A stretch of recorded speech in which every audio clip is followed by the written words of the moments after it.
মাওলানা আরশেতে নিলেন জারি, মনের কথা বলবেন তাকে,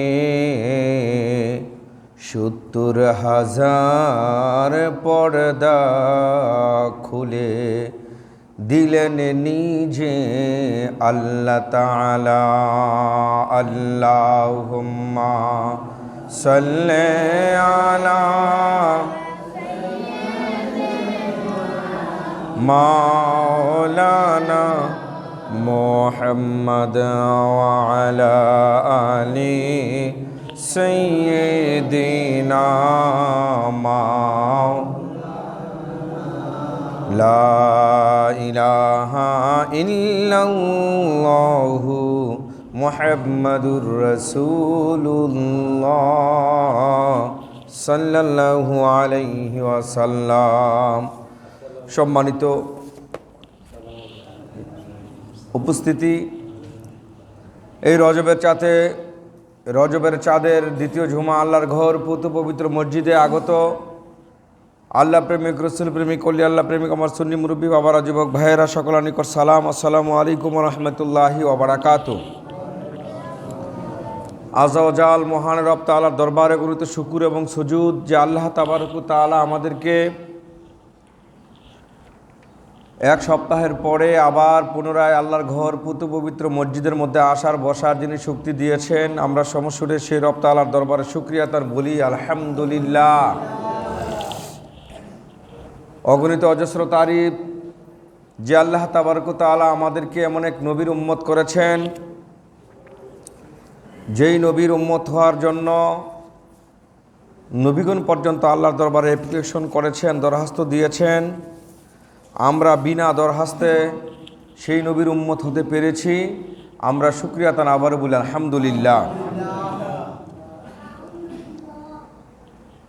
আমরা গত জুমায় আলোচনা করেছি রজবের চাঁদ উঠলে আল্লাহ পাক, আল্লাহ রাসূল সাল্লাল্লাহু আলাইহি সাল্লাম কী দোয়া করেছেন এবং এই রজবের চাঁদ নিয়ে বিস্তারিত আলোচনা। গত সপ্তাহে বলা হয়েছিল যে আমরা আজকে মেরাজের কিছু আলোচনা করব। মেরাজ অর্থই হলো ঊর্ধ্বগমন। এই মেরাজ কাবা শরীফ থেকে সিদরাতুল মুনতাহা, তার আগে আরও রয়েছে যেটা হলো বাইতুল মুকাদ্দাস হয়ে প্রথম, দ্বিতীয়, চতুর্থ, পঞ্চমভাবে আসমান, সিদরাতুল মুনতাহা, মাকাম, আরশ আজিম সবগুলোকে এক বাক্যে আমরা বলি মেরাজ। কিন্তু এইটার 3টা ভাগে ভাগ করা হয়েছে। এই ভাগটা কোরআনের দ্বারাই আল্লাহ পাক রব্বুল আলামিন বর্ণনা করে দিয়েছেন। কারণ এই 3টা ভাগ, প্রথম ভাগটা হলো বলা হয় ইসরা, মানে ভ্রমণ। বাইতুল্লাহ শরীফ থেকে বাইতুল মুকাদ্দাস পর্যন্ত যেই পৃথিবীতে একটা ভ্রমণ হয়েছিল, এটাকে বলা হয় ইসরা।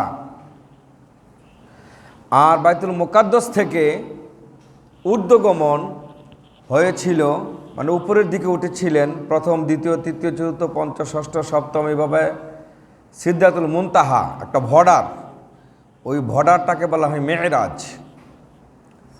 আর ওইখানে যে জিবরাইল আমিন বলেছিলেন যে আমি আর যেতে পারবো না, তারপর আল্লাহ রাসূল সাল্লাল্লাহু আলাইহি সাল্লাম গিয়েছিলেন বারকুন দ্বারা, এই রফরফ নামক একটা যানবাহন দ্বারা। আর এই রফরফ নামক যেই বাহনটা দিয়ে গিয়েছিল, এটাকে বলা হয় ইরাজ। এটাকে বলা হয় কি? ইরাজ। এই 3টা ধাপে রাসূল পাক সাল্লাল্লাহু আলাইহি সাল্লামের 3টা সূরত এখানে প্রকাশ হয়েছিল। একটা হলো মানবী সূরত, মানবী সূরত। এই মানবী সূরতটা প্রকাশ হয়েছিল আপনার বাইতুল্লাহ শরীফ থেকে বাইতুল মুকাদ্দাস পর্যন্ত। তারপরে যেই নবীজির মেরাজ হয়েছিল, বাইতুল মুকাদ্দাসে ঊর্ধ্বগমন যে করেছিলেন আপনার সিদরাতুল মুনতাহা পর্যন্ত, এটা মালাকি সূরত প্রকাশ হয়েছিল। আবার এখান থেকে সিদরাতুল মুনতাহা থেকে কাবা কাউসাইনে আও আদনা, এটা প্রকাশ হয়েছিল নবীজির হাকিকি সুরত। কোন সুবহানাল্লাহ। বাবাজিরা আমার, আসলে মেরাজটা একটা সম্পূর্ণ অলৌকিক ঘটনা, এমন একটি ঘটনা, এই পৃথিবীতে 2,24,000 নবী রাসূল আল্লাহ পাক রব্বুল আলামিন প্রেরণ করেছেন। সমস্ত নবী রাসূলগণের যদি অলৌকিক ঘটনাগুলো বা মুজিজাগুলো যদি একত্র করা হয়, আর আমার নবীর এই মেরাজটা যদি একত্রিত মানে এক পাশে রেখে দেওয়া হয়, তারপরেও মেরাজের যে একটা ঘটনা, আল্লাহ পাক এই ঘটনা বর্ণনা করতে যাইয়া নিজেই বলেছেন সুবহান। কি বলেছেন? আল্লাহ পাক নিজে এই ঘটনা ঘটিয়েছেন, এটা অন্য কেউ ঘটায় নাই। সুবহানাল্লাযী, সুবহান যদি বাঙ্গি তাহলে আল্লাযী, যিনি। তা যিনি দ্বারা এখানে মুরাদ হয়েছে আমার আল্লাহ। যিনি কে? তিনি হলেন আল্লাহ। আল্লাহ পাক এই আল্লাযী দ্বারা আল্লাহ পাকের সমস্ত নামই এসে যায় ভিতরে। তিনি ঘটিয়েছেন ঘটনা, আল্লাহ ঘটিয়েছেন। তা এই যে একটা ঘটনা, আর এই ঘটনাটা দেখেন কত পাড়ায় আমার আল্লাহ, কোরআন শরীফ হলো 30 পারা, এটাকে এমন একটা জায়গায় বর্ণনা করেছেন, এদিকে 15 পারা, এদিকেও 15 পারা, মাঝখানে আল্লাহ পাক সূরা বনী ইসরাঈলের এই প্রথম আয়াতের মধ্যে কত চমৎকার করে ঘটনাটা বর্ণনা করেন। আল্লাহ নিজেই বলতে সুবহান, তাহলে এটা কত বড় একটা আশ্চর্য ঘটনা হবে, কত বড় আশ্চর্য ঘটনা, যেটা নিজেই আমার আল্লাহ বলেন সুবহান। আমরা যখন কোনো আশ্চর্য ঘটনা শুনি, তখন আমরা এমনিতেই জবান দিয়ে আসি সুবহানাল্লাহ। তাহলে আল্লাহ পাক নিজেই ঘটনাটা বর্ণনা করতে যায় বলতেছেন সুবহানাল্লাযী আসরা বিআবদিহি লাইলাম।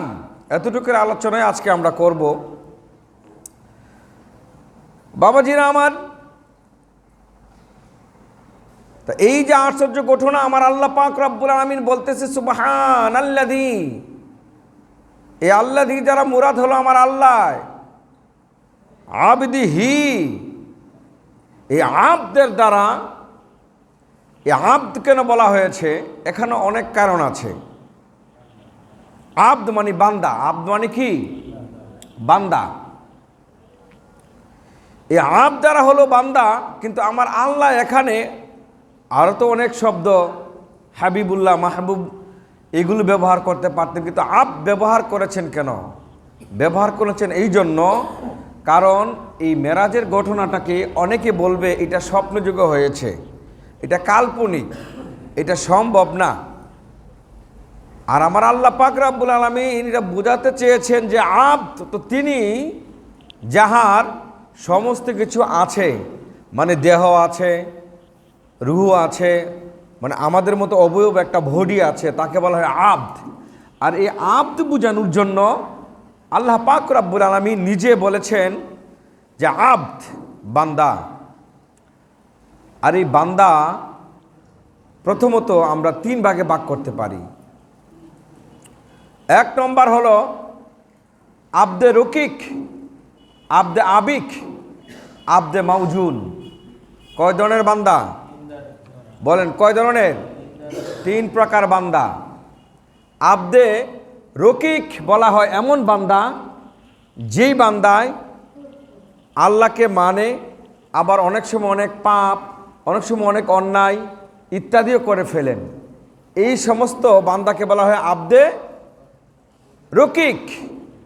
আর আবদে আবিক বলা হয় ওই বান্দা যেই বান্দা আল্লাহকে মানেই না, যে বান্দা কি করে না? আল্লাহকে মানে না। এইগুলো হলো কাফের, মুশরিক, তারা আবদে আকিক। আর আরেক ধরনের বান্দা হলো আবদে মাউজুন। আবদে মাউজুন, আবদে মাউজুন বলা হয় ওই বান্দাকে যেই বান্দারা কোনোদিন কোনো গুনাহের কাজ করে না, যে বান্দারা কোনো দিন কি করে না? গুনাহের কাজ করে না, ওই বান্দা যা করে সব আল্লাহ পাকের ইশারায়। আর এই ব্যাপারে বলা হয়েছে আল্লাহ পাকের ইশারায় যে তারা হলেন নবী এবং রাসূলগণ, নবী এবং রাসূলগণ। তাহলে বোঝা যায় যে বান্দার মধ্যে পার্থক্য আছে কি আছে না? ওদের ডালাওভাবে যদি কেউ বলে যে বান্দা সবাই আল্লাহর গোলাম, কোনো পার্থক্য না বুঝে, অনেকে বলতে আছে নবীও বান্দা আমরাও বান্দা, নবীও বিয়ে করেছেন শাদী করেছেন ইত্যাদি, মানে কোনো পার্থক্য নাই। না, পার্থক্য আছে। আব্দুর রকিক, আমরা যে বান্দা আব্দুর রকিক, আমরা অনেক সময় আল্লাহর ইবাদত করি, বন্দেগী করি, গোলামি করি, দাসত্বগিরি করি, আবার আমরা তওবা করি, আবার আমরা কি করি, গুনাহের কাজ করে ফেলি। এমন আমরা আছি কি আছি না সমাজে? তা আমি বান্দা হইলাম আব্দুর রকিক, আর আব্দে আবিক বলা হয় ওই বান্দা যেই বান্দায় আল্লাহকে মানে না। ওই বান্দা হলো কাফের, মুশরিক, বেঈমান, তারা আল্লাহকে মানে না। আর আব্দে মাউজুন হলো নবী রাসূলগণ। নবী রাসূলগণ ওমা ইয়ান্তিকু আনিল হাওয়া ইন হুয়া ইল্লা ওয়াহয়ুন ইউহা রমাইতা ইজ রমাইতা ওয়ালাকিন্নাল্লাহা রামা।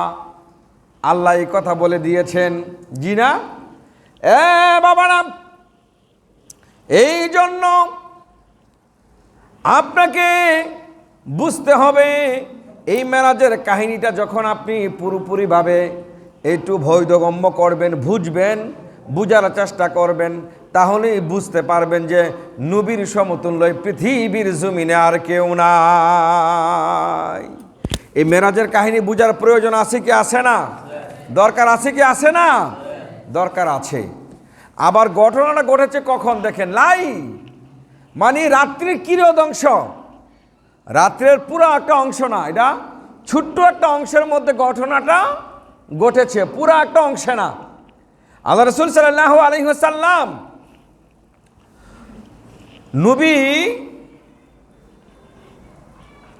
যখন দাদা ইন্তেকাল করলেন, দায়িত্ব এসে গেল নবীর চাচার কাছে। চাচা যখন ইন্তেকাল করলেন, সমস্ত নবীজির দায়িত্বটা মানে বেশ খাদিজাতুল কুবরা রাদিয়াল্লাহু তাআলা আনহা আমার নবীকে এতই ভালোবাসা দিয়েছেন, নবীর দুঃখ কষ্ট সবগুলো ভুলে যাইতেন। কারণ সুবহানাল্লাহ, খাদিজা রাদিয়াল্লাহু তাআলা আনহাও যখন ইন্তেকাল করলেন, নবী নিঃস্ব, নবী খুব মানে ভালো লাগে না। আর এই সময় আমার আল্লাহ পাক রব্বুল আলামিন নবীকে সান্ত্বনা দেওয়ার জন্য মেরাজে নিয়ে গেলেন। কারণ সুবহানাল্লাহ, আমার আল্লাহ বলে ইন্না মাআল উসরি ইউসরা, ইন্না মাআল ইউসরি ইউসরা, সুখের পরে দুঃখ, দুঃখের পরে সুখ।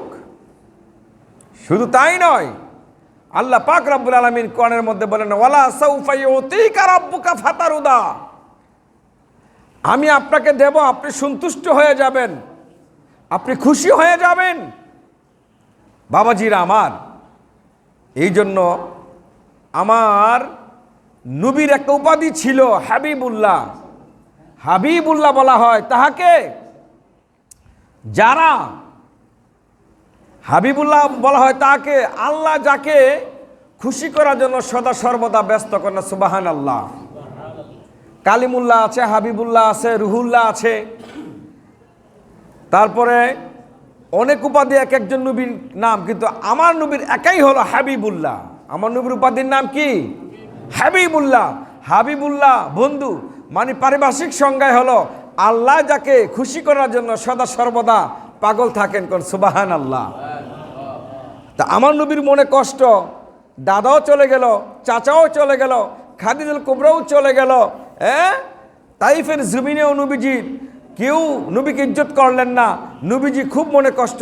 আমার আল্লাহ পাক রব্বুল আলামিন তখনই মেরাজের ঘটনাটা ঘটিয়েছেন। হাবিব, আপনি এইভাবে থাকবেন, দীর্ঘ একটা বছর হয়ে গেল, আমি আপনাকে সান্ত্বনা দেওয়ার জন্য নিয়ে আসবো মেরাজে। কোন সুবহানাল্লাহ। বাবাজিরা আমার, নবীকে সান্ত্বনা দেওয়ার জন্য আল্লাহ তাআলা নিজেই মেরাজের ব্যবস্থা করলেন, অথবা আমার আর নবীজি বলেন, আল্লাহ পাক হাদিসে কুদসির মধ্যে বলেন, কুনতু কানজান মাকফিয়ান ফাহাবাবতু আন উরাফান ফাখালাকতু খালকান। আমি তো প্রকাশ হয়েছিলাম না, গুপ্ত ভাণ্ডার ছিলাম। আমাকে যিনি প্রকাশ করেছেন তিনি হলেন আমার নবীজি। আর আমি যদি লাউলা কালামা খালাকতুল আফলাক, ওই বন্ধুরে সৃষ্টি না করতাম, সৃষ্টি জগতের কোনো কিছুই সৃষ্টি করতাম না। আসমান, না জমিন, না সূর্য চন্দ্র গ্রহ নক্ষত্র জিন ইনসান কিছুই তৈরি করতাম না। ওরাও জানতো যে নবীকে যে সৃষ্টি যদি না করতো তাহলে কোনো কিছু সৃষ্টি করতো না। মানে মেরাজের ঘটনাটা কেন ঘটাইলেন আমার আল্লাহ? ইচ্ছা করলে তো দুনিয়াতে তো নবীর সঙ্গে আল্লাহ সাক্ষাৎ দিতে পারতেন অথবা সান্ত্বনা দিতে পারতেন, কিন্তু মেরাজ কেন করালেন? কেন নিয়ে গেলেন এই রাত্রের বেলায়? সব কিছু পানি দিয়ে সেই লাম আকামে কেন নিয়ে গেলেন? কারণ আছে কি আছে না? কারণ সমস্ত সৃষ্টি জগৎ নবীর উসিলা সৃষ্টি, তারা জানেন। এই জন্য তারা বললেন যে আল্লাহ, আমরা যেই নবীর উসিলা সৃষ্টি হয়েছি ওই নবীকে দেখার ব্যবস্থা করে দেন। কোন সুবহান আল্লাহ। আর সমস্ত সৃষ্টিকে আমার আল্লাহ নবীকে দেখানোর ব্যবস্থা করলেন মেরাজ নিয়ে। কোন সুবহান আল্লাহ। এই মেরাজের ঘটনা ঘটেছিল নবুয়তের ১২ সালে। নবুয়ত প্রকাশের 11 বছর 5 মাস 15 দিনের মাথায়, হিজরতের প্রায় 5 বছর আগে, 26 দিবাগত রজবের 27 তারিখ সোমবারে। কোন সুবহান আল্লাহ। কি বারে? সোমবারে নবীজির শুভ আগমন পৃথিবীতে সোমবারে। নবীজির এই মেরাজ শরীফ হয়েছিল সোমবারে। নবীজি হিজরত করেছিলেন সোমবারে। নবীজির উফাত হয়েছিল সোমবারে। কোন সুবহান আল্লাহ। তাহলে এই সোমবারের ইজ্জত আছে কি আছে না? বাবাজিরা আমার, আল্লাহ পাক রব্বুল আলামিন দিনের বেলাও তো মেরাজ করাতে পারতেন, কিন্তু রাতের বেলায় কেন করালেন? কারণ আছে কি আছে না? সবগুলোর ভিতরে একটা কারণ আছে। কারণটা হলো রাতের বেলায় সব, দিনের বেলায় তো সব অফিস আদালতগুলো খোলা থাকে, মানে মানুষ সবাই ব্যস্ত থাকে, কিন্তু রাতের বেলায় হলো ভিন্ন, ঠিক কি না?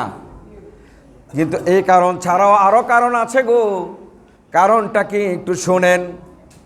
লাইলাম মানে রাত্রের কিরদ অংশ, একটু সামান্য অংশ। কিরিয় মানে একদম সামান্য একটা অংশ মেরাজ করিয়েছিলেন, সারা রাত্র না, ছোট্ট একটা অংশ। নবীজি এশার নামাজের পরে কাবাগরের পশ্চিমে ওনার চাচাতো বোন আবু তালিব রাদিয়াল্লাহু তাআলা আনহুর কন্যা, ওনার ঘরে উনি বিশ্রাম করতেছিলেন, ঘুমাইছিলেন। অনেকে বলে ওনার চাচাতো বোনের বাসায় কেন ছিলেন না? উনি ছিলেন আমার নবীজির দুধ বোন। কোন সুবহান আল্লাহ। কি বোন ছিল? নবীজি চাচির দুধ খেয়েছিলেন, আর তখন বোনও দুধ খেয়েছিলেন, ওনার দুধ বোন।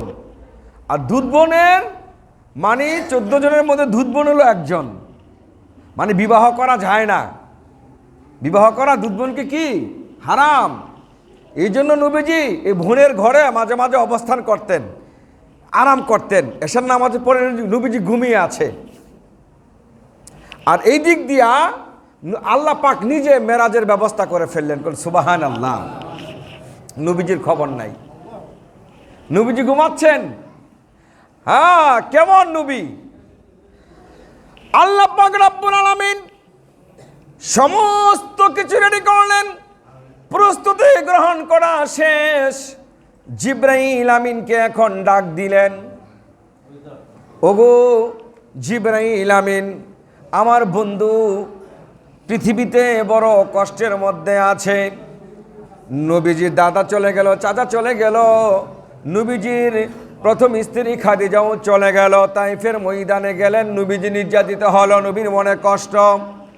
ও জিবরাইল, তুমি জান্নাতের মধ্যে যাও, জান্নাতের মধ্যে যাও, গিয়ে দেখো জান্নাতের মধ্যে কোন বোরাকটা ভালো, নবীর প্রেমের মধ্যে আত্মহারা পাগল পাড়া, ওই বোরাকটা তুমি নবীর জন্য নিয়ে আসো। কোন সুবহান আল্লাহ।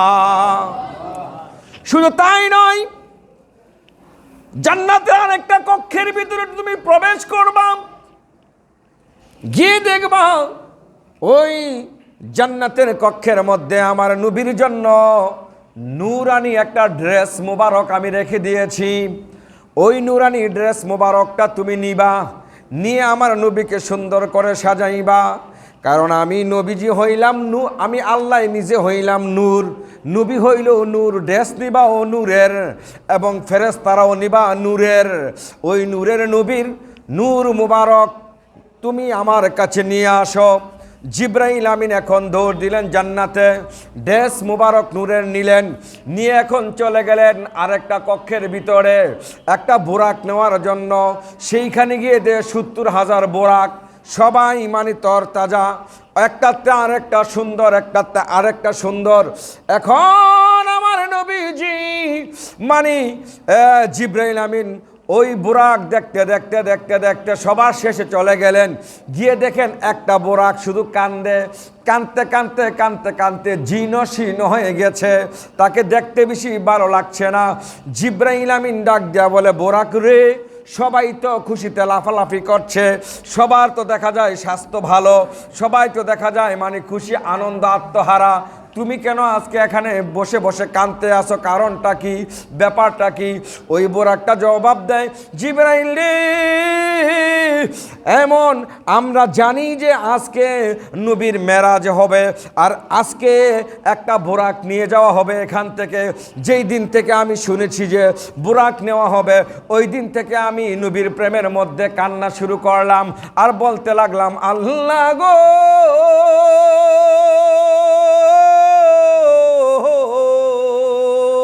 এখানে তো 70,000 বোরাক রয়েছে, কাকে জানি নেয়। আর আমার যদি তকদিরটা ভালো হয়ে যেত, নসিবটা ভালো হয়ে যেত, আমি আমার নবীজিকে আমার এই যে পিঠ মুবারকের মধ্যে যদি বহন করতে পারতাম, আমি বুরাক তো ধন্য হয়ে যেতাম। কোন সুবহানাল্লাহ। ওই তখন থেকে আমি কান্না করতে করতে আসি, আল্লাহর দরবারে অ্যাপ্লিকেশন করতে আসি। কোন সুবহানাল্লাহ।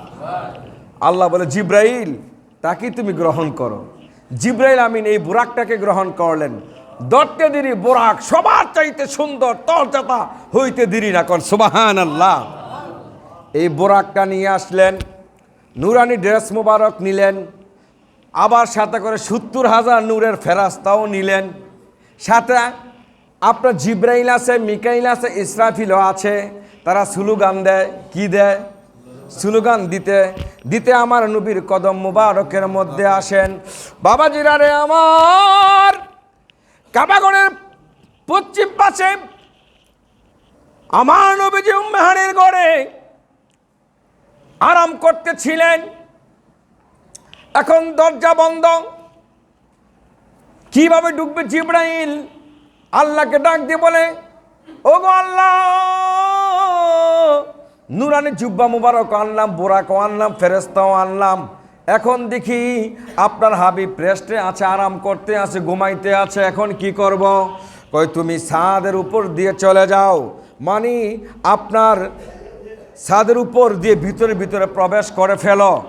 জিব্রাইল আমিন ঢুকে গেলেন, ফেরেশতারা তো পারে, ঢুকে গেলেন, আরাম করতে আসেন। কি করব? আমরা অনেকে কিন্তু ডাক মারি, অনেকে আবার অনেক সময় ধাক্কাও মারি। এখন জিব্রাইল বলে, আল্লাহ কিভাবে সজাগ করব? কয়, তুমি তো মানব সুরতে আছো, তুমি তোমার জিব্বাটা নবীর পার তালার মধ্যে লাগাইয়া দাও। কোন সুবহানাল্লাহ। ফেরেশতারা নূরের, কিন্তু ফেরেশতা এখন মানব সুরতে নবীর ঘরের ভিতরে প্রবেশ করলো, কইতেছে তুমি এখন তোমার জিব্বাটারে নবীর পায়ের মানে কি করে পাতার মধ্যে লাগাই দাও। জিব্বা হলো এয়ার কন্ডিশনের মতো, এটা গরম অনুভব করে, ঠান্ডা অনুভব করে, এটা এমন একটা বস্তু, লাগাই দাও, নবী আরাম পাবে। আরাম পাওয়ার সঙ্গে সঙ্গে নবী চোখ খুলে ফেলবেন। জিব্রাইল আমিন তাই করলেন। জিব্রাইল আমিন কি করলেন? তাই করলেন। বাবাজিরা আমার গভীর মনোযোগ। আমার নবী বলে, জিব্রাইল ব্যাপার কি? তুমি আমার খুজরা মুবারকে কেন? কইয়া রাসূলুল্লাহ, আপনি আরাম করতে আছেন, আর আল্লাহর 80,000 আলম আপনাকে আপনাকে দেখার জন্য পাগল পারা হয়ে আছে। স্বয়ং আল্লাহ নিজে আপনারে ভালোবাসা এই মেরাজের ঘটনা ঘটাইতে আছে, সব কিছু সাজাইল, আর আপনি এখানে আরাম করতে আছেন। নবী গো, আমি একা নয়, 70,000 ফেরেশতাও আমার সঙ্গে আছে। নবী, আপনার জন্য বেহেশতের কক্ষ থেকে সুন্দর নুরানি জামা মুবারক নিয়ে এসেছি, বেহেশত থেকে আমি বোরাক নিয়ে এসেছি আপনাকে নিয়ে যাওয়ার জন্য। বাবা জিরানে আমার, নবী ঘুম থেকে উঠলেন, কথা হলো উজু বানাই, আরও নবীজির সিনা সাক করা হলো। হ্যাঁ, আলাম নাশরাহ লাকা সাদরাক, নবীজির সিনা সাক করা হলো, অনেক আলোচনা। বাবাজিরা আমার, এখন নবীজিকে উজু করালেন, ড্রেস মোবারক পরালেন। এখন কি সুন্দর চমৎকার ফেরেশতারা স্লোগান দিতে শুরু করলেন। নূরের নবী নুরানি ড্রেস মোবারক যখন পরালেন, নবী এখন বুরাকের মধ্যে উঠবে। বুরাকের মধ্যে নবীজি কদম রাখার পূর্বে নবীজি কাঁদতে শুরু করলেন, কোন সুবহানাল্লাহ। জিবরাইল আমিন ডাক দিয়ে বলে, নবী গো,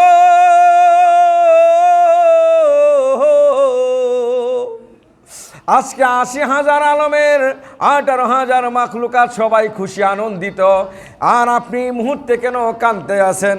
আমার নবী ডাক দিয়া বলে, জিবরাইল, আমি তো মেরাজে নিয়ে মানে চলে যাব, ফেরেশতারাও স্লোগান দিতে আছে, বোরাক সব কিছু রেডি, কিন্তু আমার উম্মতের অবস্থা হবে কি? কোন সুবহানাল্লাহ। ওই ফুলসিরাতের পুল আমার উম্মত কিভাবে পার হবে তার একটা ব্যবস্থা হয়ে যাক, তারপরে আমি বোরাকের মধ্যে কদম রাখবো। কোন সুবহানাল্লাহ। আমার আল্লাহ ডাক দিয়া বলে, জিবরাইল, আমার নবীকে বলো, ওয়ালা সাউফা ইউতিকা রাব্বুকা ফাতারুদা, নবী যাহা চায় তাহাই হইবে, নবীর কোনো টেনশন নাই। নবী উম্মতের জন্য এমন একটা বোরাক কেন, হাজারো যদি বোরাক চায়, নবীর উম্মতদেরকে আমি সমস্ত বোরাক দিয়ে উম্মতদেরকে খুশি করে আমার হাবিবকেও আমি খুশি করব। কোন সুবহানাল্লাহ। কেমন নবী, কেমন নবী! এই মুহূর্তেও নবীজি উম্মতকে ভুলে না। বাবাজিরা আমার, এই রাতের বেলা কেন ঘটনাটা ঘটিয়েছেন? লাইলাম মানে কিরোদংশ, রাত্রে বেলা কারণটা কি? চন্দ্র সূর্য, এই যে সূর্য এবং চন্দ্র আজকে আলো দেয় আমাদেরকে, সূর্য আলো দেয় কি না? আসলে এই আলো, এই চন্দ্র সূর্য আলো পাইল কার থেকে? কার থেকে পাইল? আমার নবীর থেকে। কার থেকে পাইল? নবীর থেকে। নবীর থেকে সব কিছু সৃষ্টি। চন্দ্র সূর্য আমার নবীর থেকে।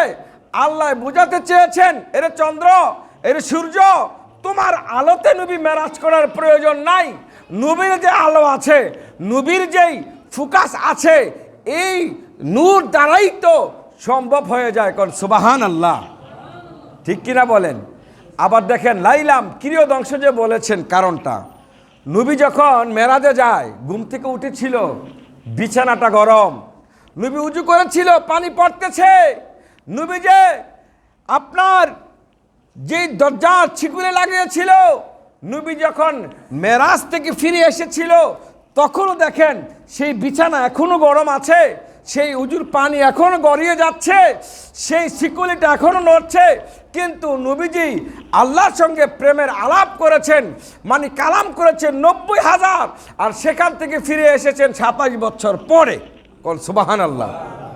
তাহলে এখন কথা হলো, আবার দিয়ে আল্লাহ বলেছেন লাইলাম, কারণটা কি? কিরিয়দংশ, একটু ছোট্ট একটা অল্প সময়ে। এখন কথা হলো, আমার রাসূল সাল্লাল্লাহু আলাইহি ওয়াসাল্লাম, আল্লাহ পাক বলেন যে আলহামদুলিল্লাহি রাব্বিল আলামিন, সমস্ত কুল কায়নাতের পালন কর্তা হলাম আমি আল্লাহ, আর ওই সমস্ত কুল কায়নাতের ওয়া মা আরসালনাকা ইল্লা রাহমাতাল লিল আলামিন, সমস্ত কুল কায়নাতের রহমত হলো আমার নবীজি। আমার নবীজিকে যখন আমি এই পৃথিবী থেকে সরাসরি শরীরে বুড়ি মুবারকটাকে নিয়ে আমি মেরাজে চলে আসলাম, তখন আমি পৃথিবীকে বললাম, স্টপ থেকে যাও, তুমি থেমে যাও, আর তুমি সামনে বাহির হয়েও না। এই কিরোদংশের ভিতরেই নবীজিকে আমার আল্লাহ আবার ফিরিয়ে দিলেন, কিন্তু ভিতরে চলে গেল 27 বছর। কোন সুবহানাল্লাহ। বাবাজিরা আমার, এই শুরু।